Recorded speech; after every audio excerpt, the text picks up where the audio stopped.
of armies.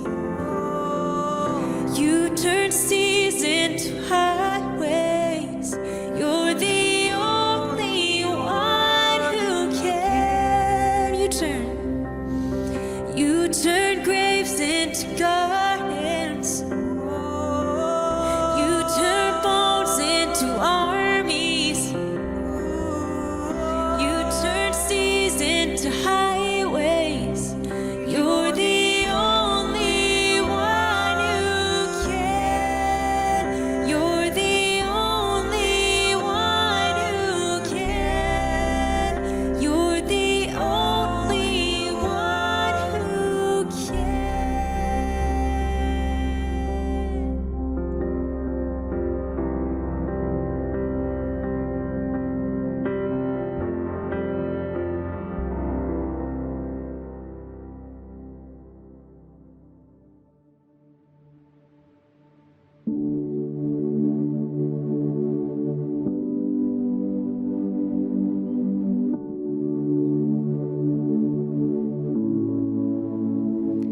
And how deep the Father's love for us,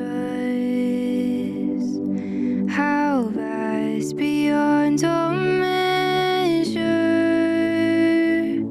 that He should give His only Son to make a wretch's treasure.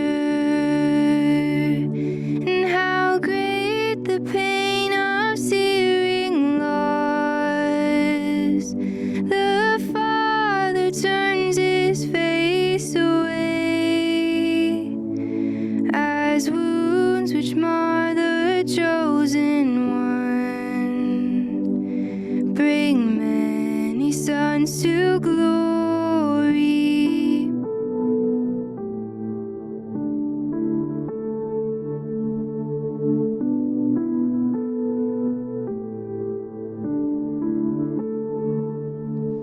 Behold the man upon the cross, my sin upon His shoulders. Ashamed, I hear my mocking voice call out among the scoffers. And it was my sin that held Him there until it was accomplished. His dying breath has brought me life. I know that it is finished.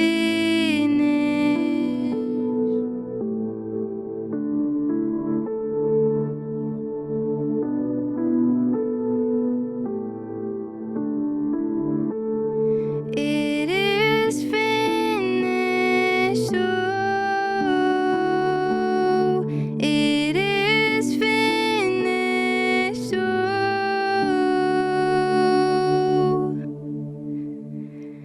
I will not boast in anything, no gifts, nor power, no wisdom, but I will boast in Jesus Christ, His death and resurrection.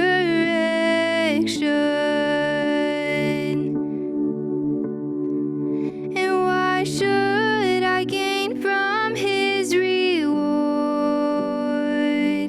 I cannot give an answer, but this I know with all my heart: His wounds have paid my ransom. And why should I gain from His reward? Oh, I cannot give an answer, but this I know with all my heart: His wounds have paid my ransom. this I know with all my heart. His wounds have paid my ransom.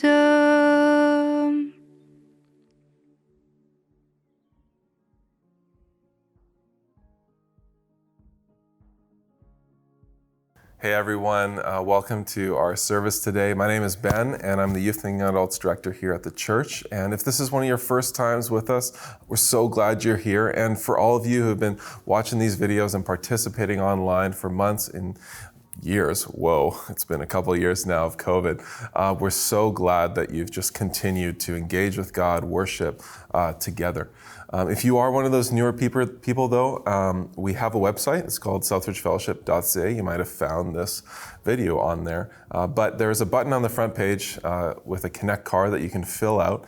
And once you do that, it just gives us a mode of communication with you to share some of the things we do here at the church and maybe how we can partner together as we go about this journey called life.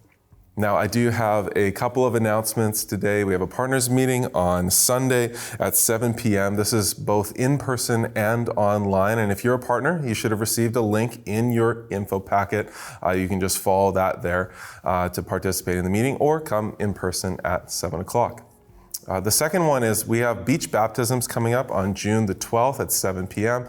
at Crescent Beach. And this is just an opportunity, one of the great times during the year for our church to come together and gather around people who are making declarations of faith to follow Jesus for life and being baptized through the commands of Jesus himself as they identify in his death and resurrection in their lives. So we just want to gather together and celebrate. This is one of the big celebration moments for us.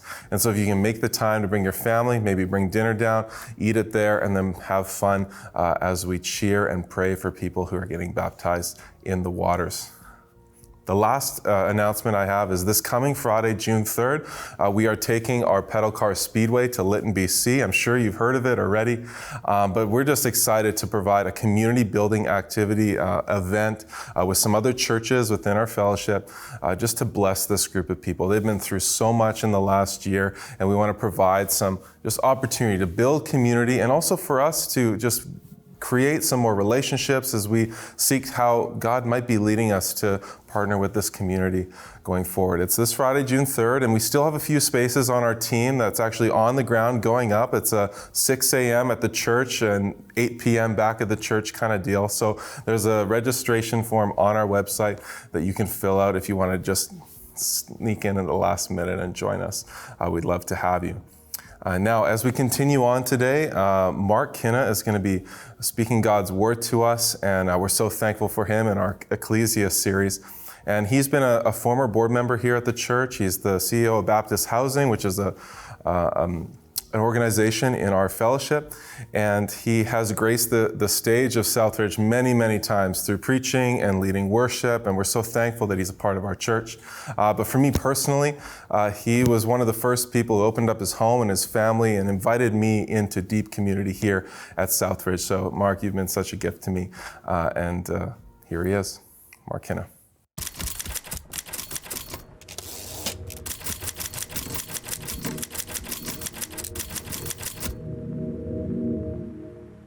Hi SouthRidge, my name is Mark, and I've been a partner here at SouthRidge along with my wife Karen for the last 25 years. I also work at Baptist Housing, which is a ministry of our denomination, Fellowship Pacific, where we serve seniors across BC, offering housing, healthcare, and spiritual care in 21 communities across the province. I grew up in Tsawwassen, which is where I followed Jesus as my Savior. And it's also the place where Food on the Corner got its start. In 1982, Herman Glockel was watching his television news in Tsawwassen, and there was a story about a homeless feeding ministry in Quesnel, BC on the TV news. Well, Herman could hear God's voice in his ears saying, "Feed my sheep, get involved, be my hands and feet." And so Herman responded to that by asking his wife Erica to make a pot of soup. And he asked his friend Wayne to help him find a location downtown where they could serve the homeless of Vancouver. All they had, Herman says, was their faith prompting them. Faith and a Ford Pinto station wagon. That's what they drove down there on that first Saturday, back when Food on the Corner started. When my wife Karen and I first came to know Jesus, it was a friend of mine who was very influential in my spiritual growth, who invited us to be involved and serve at Food on the Corner. I believe it's part of my journey, but part of every journey, that once we follow Jesus, he then sends us out into the world to be his hands and feet. Herman was sent to serve the homeless in Vancouver, and almost 10 years later, I was sent to join him at Food on the Corner.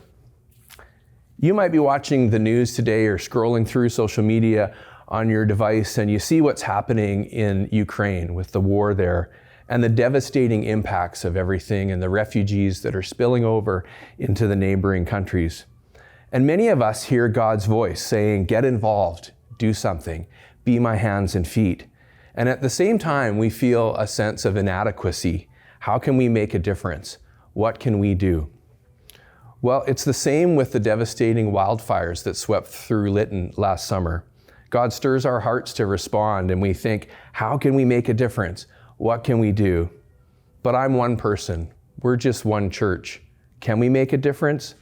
But we are getting involved, and we are helping to respond, and we are making a difference there. It's in circumstances like these that I believe God is calling his followers to become sent ones with hearts of compassion, acting in faith. I'm sharing today from the book of Mark, chapter 6, and by way of context, Jesus has been trying to move his disciples from being his followers to being his sent ones. That's what the word apostle means. When we talk about the 12 apostles, Simon, Peter, Andrew, James and John, Philip and the gang, these were the official apostles, the sent ones of God. And when Jesus ascended to heaven, he said, you'll be my witnesses. And they were charged with spreading the gospel, the truth about Jesus' life, death, and resurrection. And that's what the book of Acts is about, when these apostles go out into the world. But back here in the book of Mark chapter 6, the disciples are not yet sent ones. Jesus is trying, but they're having a hard time picking up what he's throwing down. They even have a hard time understanding who he is most of the time. Just like us, sometimes they get it and sometimes they don't. Jesus had just sent them on this missionary journey. Hands up, how many people have been on a short-term missions trip? Well, lots of us have, because SouthRidge has a long-standing commitment to send teams out on short-term trips. We've been to Mexico and Poland, to Greece, to Haiti, and we're even going to go to Lytton. It's an experience of being sent with a gospel purpose. And when Jesus sent them, he empowered them with his authority to teach, to heal, and to perform miracles. He sent them, according to Matthew's gospel, to the lost sheep of Israel. And this language of lost sheep is important to God's view of people. He cares deeply for people who he considers to be lost sheep or sheep without a shepherd. And if you think you might be a lost sheep today, I want you to know that Jesus cares deeply for you. After every short-term missions trip, there's always a team debrief when we gather together to share what we've learned and how God worked. And if you've been on a short-term missions trip, I'm sure you've debriefed with your team and shared those God-working stories. Jesus was having one of these debriefs with his disciples in Mark 6, verse 30, where it says, the apostles gathered around Jesus and reported to him all they had done and taught. They get interrupted though, and he tries to take them to a solitary place. But the people see where they're going, and the multitude that has been following Jesus around shows up. You might know this story because this is where the feeding of the 5,000 happens. And after the feeding of the 5,000, Jesus tells his disciples to get into a boat and go across to the other side of the Sea of Galilee, and he'll meet them there. And then he goes up the hill to pray. Well, many of us are familiar with this story too, because this is when Jesus comes to them walking on the water. Now, Jesus walking on the water probably shouldn't surprise anyone at this point, because up till now, the disciples have seen Jesus turn water into wine, cast out a legion of demons, healed the sick, and even raised a girl from the dead. If you and I had seen Jesus do all of this in person, we wouldn't be surprised to see him coming to us walking on the water, would we? Well, maybe we would, because it's a pretty cool feat. But the disciples were surprised. They didn't even recognize him. They actually thought he was a ghost. And in Mark 6, verse 50 to 52, we read, "Immediately he spoke to them and said, 'Take courage, it is I. Don't be afraid.'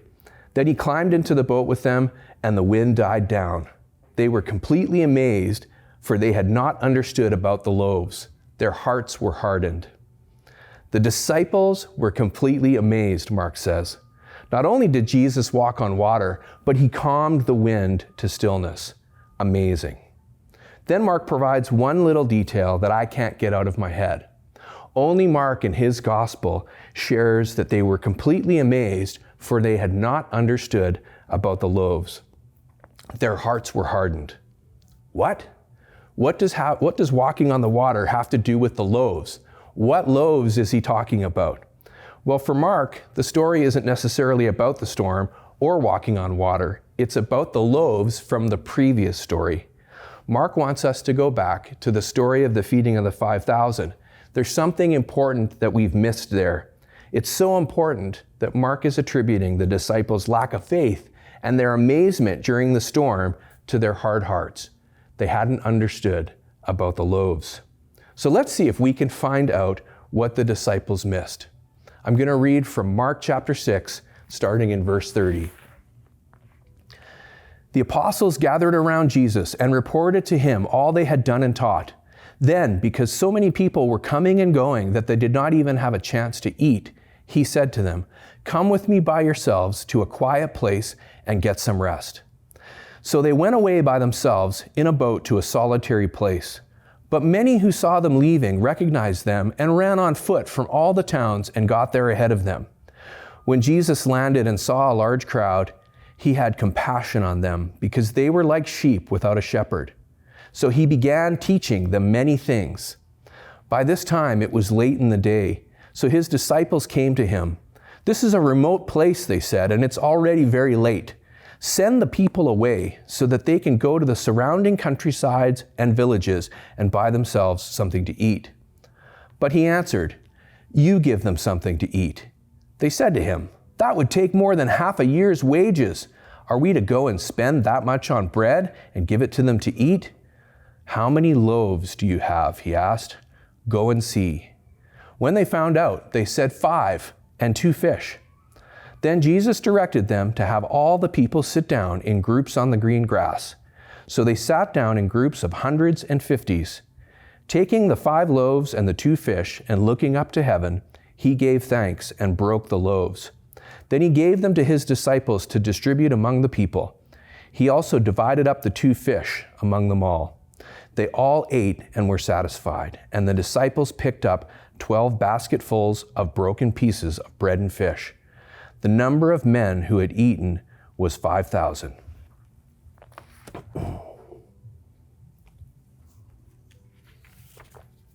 In John's Gospel, we read that the feeding of the 5,000 was a test for the disciples because John says that Jesus already had in mind what he was going to do. I think this is a clue for us. Fresh back from their missions trip, full of stories of their journey, the multitude comes and finds them and presents yet another opportunity for ministry. We can imagine Jesus thinking to himself, "Okay, let's see what they've learned." Now, one of those nuances that I don't want us to miss is the language of verse 30. They reported all they had done and what they had taught. It's just a nuance, but notice that they reported what they had done and not what God had done. Sometimes our involvement in ministry is less about serving and sometimes more about ourselves. It's really the difference between volunteering on our terms and serving on God's terms. Some volunteers choose what they will do and what they won't do. What seems fun? What's in it for me? What did I get out of it? And this is hard-heartedness. The servant says, "Here am I, send me. I'm here to serve. Tell me what you need." It's all about impact for the kingdom of God. Well, Jesus is testing the heart and the faith of his disciples in this moment. on the heels of this missions trip debrief. In verse 34, we see Jesus, when he landed, saw a large crowd and had compassion on them because they were like sheep without a shepherd. So he began teaching them many things. What does the large crowd look like to the disciples? And what does the multitude around us look like to you and me? Is the group around you a group that you want to serve? Are the people on your doorstep people that you look at with compassion? So often our hearts are hard to the world, and we lack the compassion that reflects God's heart. To Jesus, they looked like sheep without a shepherd. They looked like people who were lost and needed shepherding. And so Jesus had compassion for them deep in his heart, and he responded. Jesus' compassion for the people stood in contrast to the heart of the religious leadership of his day. They often looked down on the people that Jesus cared for because they were dirty or sinners or outcasts. Jesus had compassion for them in a different way. And this should be a warning for us, to give us some insight on how God views the multitudes around us as lost sheep without a shepherd. Let me read a few verses from Ezekiel 34, where God condemns shepherds who are self-centered and don't have the best interests of the sheep at heart. Ezekiel 34, "Therefore, you shepherds, hear the word of the Lord. As surely as I live, declares the Lord, because my shepherds did not search for my flock, but cared for themselves rather than for my flock, I'm against the shepherds and will hold them accountable. I will remove them from tending the flock. I will rescue my flock from their mouths, and it will no longer be food for them. I myself will search for my sheep and look after them. I will rescue them from all the places where they were scattered. I will bring them out from the nations and gather them from the countries. I will tend them in a good pasture. I will bind up the injured and strengthen the weak. I will shepherd the flock with justice." This is God speaking in Ezekiel 34 of how he will step in to care for lost sheep from a place of compassion. And this is his compassion for people like you and me. We are sheep that God has gathered to shepherd. And I know I needed shepherding before I knew Jesus. Didn't you? This is God's heart of compassion. And Jesus was testing to see if the disciples would have this heart for the multitude. In the story of Food on the Corner, Herman saw homeless people on his television and he felt compassion for them. He heard God's voice saying, "Feed my sheep." Well, one of the reasons why Herman saw part of his own story on that TV, part of Herman's reason, his motivation to serve the homeless of Vancouver, came from growing up in Germany after World War II. When we think about what's happening in Ukraine and the loss of home, access to food and supplies, and people having to flee for their own safety, this is the story of many people during and after the Second World War. Herman's family received care parcels and food hampers to help them survive. It was caring people in North America who sent supplies and food to help them. Herman says, "I never forgot that and how good the food tasted. It was heavenly almost. Kind of like a hot bowl of soup after sleeping on the street in Vancouver." You see, Herman never forgot his history, and God used his own time of need to stir within him a compassion for others who were just like him. When Karen and I served at Food on the Corner in Vancouver, we met people that helped us to understand that homeless are just like us, and they're not far from us. I guarantee there are people listening today, whether online or in church, who have been homeless at one point or another. Circumstances shift and change, and any one of us could be in this situation in the future. Well, one Saturday morning, I looked up from the soup pot, and a guy from my own high school was standing in front of me. Randy was in the line, receiving a bowl of soup from me. I knew Randy didn't fit in so well when he moved to town. I think it was grade 11 or 12 when his family moved here from the US. They were transferred here for work, I think. And 3 years later, here he is, standing in the soup line. He had become homeless in that period.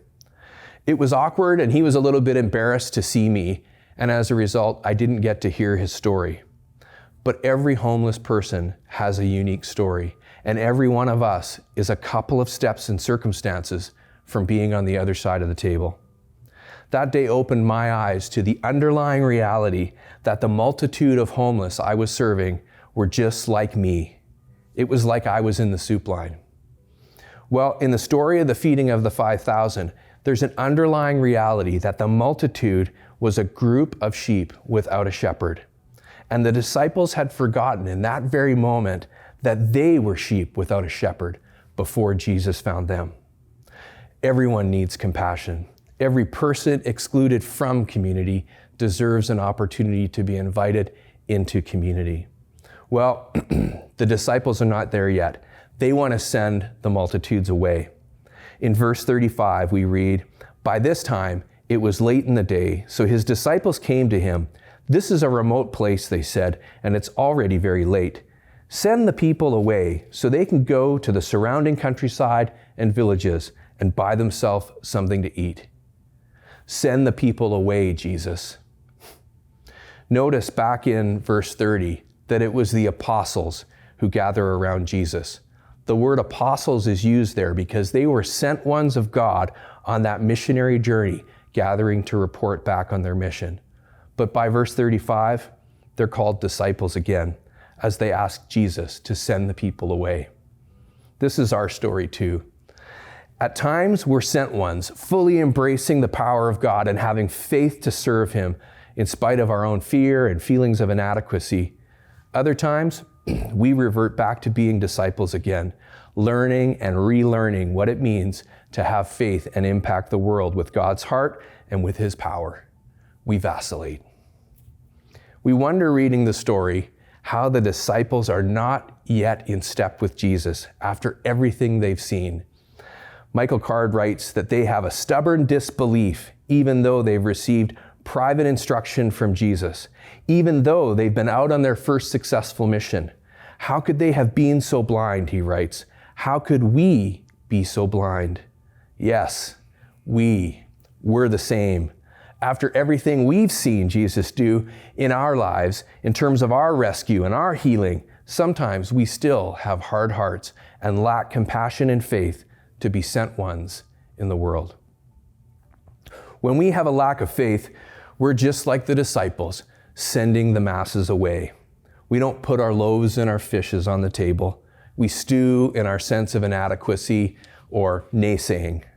We focus on what we can't do, and that spills over into what we believe God can do. And all the while, the God of compassion wants to work through us. What if Herman had said no to God? What if Herman had said, "Send them away, Jesus"? Unfortunately, there were those voices when Food on the Corner was starting. Some people actually said, "Why would you feed those lazy people? They should find a job and get to work." Herman's response was to ignore those voices and to continue to serve on the corner every Saturday. If Herman had said no to God, I would have never been sent to serve at Food on the Corner personally. If Herman had said no to God, my classmate Randy would not have been served at Food on the Corner, nor would I have been moved to have my own compassion to see homeless people as just like me. Commentator Alan Cole says of the disciples in this moment, they say send them away, but they're forgetting Christ, the incalculable factor. God does not lead us to see a need unless it be in His mind to use us to meet that need. In verse 37, Jesus answers, "You give them something to eat." This was the test of their understanding. This was the test of their faith. And the multiplication of impact only happens when we say yes to God. The multiplication of impact only happens when we embrace God's compassionate heart for the world and act on it in faith. The multiplication of loaves and fishes only happens when we don't send people away. Herman felt no more adequate or equipped to feed the multitude in Vancouver than the disciples felt to feed the masses that day in Galilee. The difference is that Herman was moved with compassion and he acted in faith.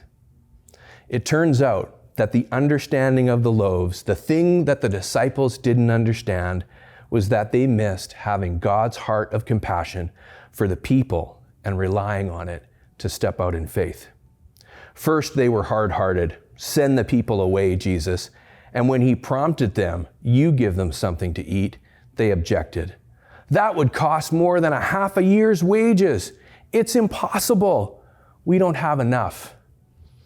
Well, I don't know about you, but that reminds me of the story of Moses arguing with God at the burning bush. Don't send me to Pharaoh. It reminds me of Jonah asked to go and preach to the people of Nineveh, fleeing from God. How often do I resist the prompting of God? When God speaks to your heart, do you resist him? Perhaps you're resisting God's voice even now. Perhaps you feel inadequate to do what he's asking. Or maybe you feel unworthy. Maybe you don't feel like you can make a difference. Well, the understanding of the loaves is that God's question is not, are you equipped or do you feel able or adequate? It's not, do you have enough to share? Whether it's enough money or stuff or time. The question of God and his prompting today is, do you have his compassion for the world around you? And do you have faith to trust him to multiply what you do have? This is the bridge from disciple to sent one. Without compassion and faith in action, well, we might as well take a seat with the crowd and have a fillet of fish. Jesus asked them, how many loaves do you have? He knows that you don't have enough. There will always be a gap between what's possible and what's needed. He knows that one person, one group, one church can't do it all. Yet Jesus made 5 loaves and 2 fish enough. Jesus multiplies. In verse 39 and onward, we see that every person was satisfied and ate to their full. He makes it enough. What we need is to embrace his heart of compassion and step out in faith into the world. I want to particularly encourage people who are exploring the Christian faith today. If you're not yet a follower of Jesus and you're exploring with us, I want to encourage you. If you look at the world with compassion, you're showing the heart of God. And if you feel inspired to do something in the world around you, consider that that might be God's voice prompting you to join him. He loves the world and he wants you to love the world just like him. In fact, he'd like to send you into the world to be his hands and feet. God's revealing himself in this story to each of us to show that Jesus came to seek and save and care for lost sheep. And he wants to inspire us to step out in faith to seek and care for the sheep around us. The disciples' moment of truth, their misunderstanding about the loaves, is a challenge for each one of us to look at our own hearts. God's calling his followers to become sent ones with hearts of compassion, acting in faith. And this is a movement of God to multiply loaves and fishes. But we have to answer the prompting of God. What's the area in your life where God's prompting you to have compassion and faith and take action? Where is he calling you to be a sent one? I want to remind us that our responsibility is to have compassion and act in faith. It's God's responsibility to multiply. Herman had 1 pot of soup in a Ford Pinto station wagon. The disciples had 5 loaves and 2 fish. Jesus is the multiplier. And one act of compassion by a sent one of God can multiply under God's power. SouthRidge is working to support the community of Lytton since the wildfire, and some of you might be able to go and be a sent one on our team that goes there to serve them. All of us can support the food bank fundraiser, which has already raised thousands of dollars for the people of Lytton. Consider what you might do, anything, to become involved. Your loaves and fishes can be multiplied with compassion and faith. I shared that Food on the Corner started 40 years ago in 1982. and they've served on average 200 people each week, including my high school classmate Randy, who's no longer homeless, by the way. By my math, that means that in the last 40 years, they've served over 400,000 bowls of soup. Sometimes God's miracle is an accumulation which starts with a mustard seed or a pot of soup in a Ford Pinto station wagon. I mentioned that I work with Baptist Housing, serving seniors across British Columbia. And one of our homes, Hallmark in Abbotsford, has some seniors who were prompted with compassion to do something for the Ukraine. They collect medical supplies from local hospitals who actually discard unused supplies after canceled surgeries. Well, in April, they sent 12 boxes of medical supplies along with knitted toques and blankets to the Ukraine through an Abbotsford charity. They could have said, we can't make a difference, but they didn't. They sent their 5 loaves and 2 fish to Ukraine. Well, I shared this story across Baptist Housing, and a couple of days later, I heard from one of our chaplains over in Victoria. He had shared this with a group of low-income housing residents who were also inspired by God to serve Ukraine. They had set up a by-donation soup and sandwich fundraiser with their fellow residents to raise money for Ukraine, but they hadn't figured out how to get it there. And the story of Hallmark gave them away. And so they sent that same charity their $462.35. That's right, $462.35. Because we know the size of the gift isn't what's important. Jesus does the multiplying. Well, I shared that story of the $462 across Baptist Housing, and a couple days later, I heard from a care aide who works with us in West Vancouver. And her heart was moved to do something for Ukraine, and she wanted to donate $100 personally, and I was able to connect her to that same charity. Jesus does the multiplying. All we need is God's heart of compassion and faith to act. Faith in a Ford Pinto, faith in a box of medical supplies, faith in a soup and sandwich fundraiser. Jesus will do the multiplying. That's the understanding of the loaves. I can't explain any more than you can why most events happen in the world, whether it's homelessness, famine, war, or catastrophe. I am much more certain about God's voice and his mission for the church. I have a conviction that whether it's the war on Ukraine, fires in Lytton, or homelessness in our own community, these events for the Christian church, every single time, are a test for us to see if we will respond with God's heart of compassion and then act in faith. God will do the multiplying. So what will you do? How will you respond to God's voice saying, "Feed my sheep"?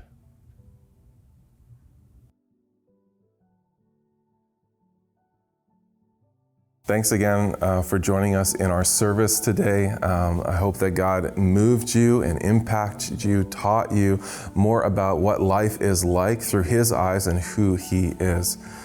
As you continue throughout your day, I just invite you to pause now and just consider some of the questions that are going to come up on the screen. If you're by yourself, just contemplate them on your own. If you're with your family or a couple other people, use them as a prompt of discussion as you go forward to allow these truths to sink deeper into your life.